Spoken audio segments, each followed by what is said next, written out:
Assalamualaikum warahmatullahi wabarakatuh. A'udzubillahi minasyaitonirrajim. Bismillahirrahmanirrahim.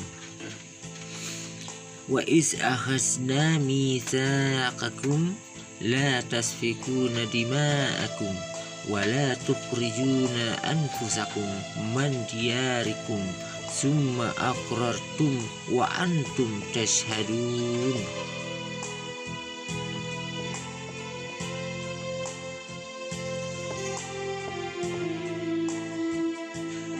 Mengenai penjelasan surah Al-Baqarah ayat 83 ini, bahwa Allah lebih menekankan terhadap kewajiban seorang anak kepada orang tuanya, yaitu untuk dapat terus berbuat baik dan berbuat kepada ibu dan bapaknya.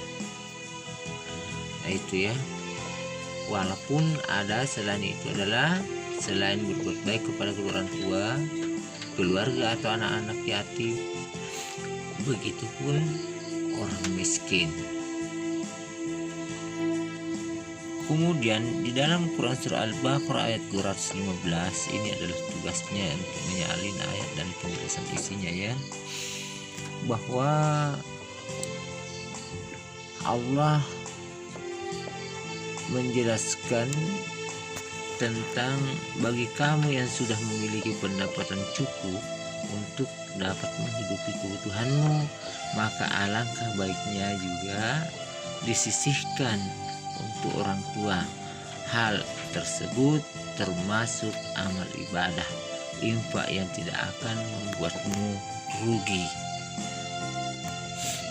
Kemudian Quran surat Al-Isra ayat 23, wa qadara rabbuka alla ta'budu illa iyyahu wa bil walidaini ihsan. Dan Tuhanmu telah memerintahkan agar kamu jangan menyembah selain Dia, dan hendaklah berbuat baik kepada ibu bapak. Jika salah seorang di antara keduanya atau keduanya sampai berusia lanjut atau sudah tua, lemah, maka dia dalam pemeliharaanmu. Sekali-sekali janganlah engkau mengatakan kepada keduanya perkataan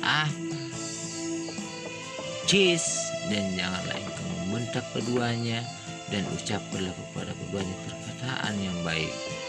Artinya, jika kamu melakukan atau menyakiti perasaannya dengan ucapanmu, kita masuk kategori anak yang durhaka. Tetapi kalau kita berlaku baik sama mereka, maka kita termasuk orang yang berbakti dan anak yang taat dan patuh terhadap perintah Allah. Begitupun dalam Quran surat Al-Luqman, yang artinya kami perintahkan kepada manusia agar berbuat baik. Selalu diajak kita untuk berbuat baik, terutama kepada kedua orang tua yang telah mengandungmu dalam keadaan lemah, yang bertambah-tambah dan menyapinya atau menyusui dalam usia 2 tahun. Maka bersyukurlah kepada aku dan kepada kedua orang tuamu, hanya kepada aku kembalimu. Artinya bahwa kita harus tetap berbuat baik kepada kedua orang tua, dan itu adalah perintah Allah. Dan kalau kita durhaka, maka sesungguhnya Allah itu akan memberikan ganjaran atas perbuatan anak yang tidak patuh pada kedua orang tua. Nah, dengan adanya beberapa ayat tadi dapat kita simpulkan bahwa pertama, menaati segala perintah orang tua itu adalah wajib kecuali dalam maksiat. Kemudian jadi pentingnya hormat dan patuh pada orang tua untuk kita sebagai seorang anak dan orang tua restu dari orang tuanya pada setiap keinginan dan kegiatannya, karena restu Allah Subhanahu wa Ta'ala. Sebab restu orang tua, orang berbakti kepada orang tua, doanya akan mudah dikabulkan oleh Allah Subhanahu wa Ta'ala. Kemudian juga selain daripada pentingnya hormat dan patuh kepada orang tua adalah kita juga harus hormat dan patuh kepada guru. Orang mengajarkan kita dengan berbagi tentang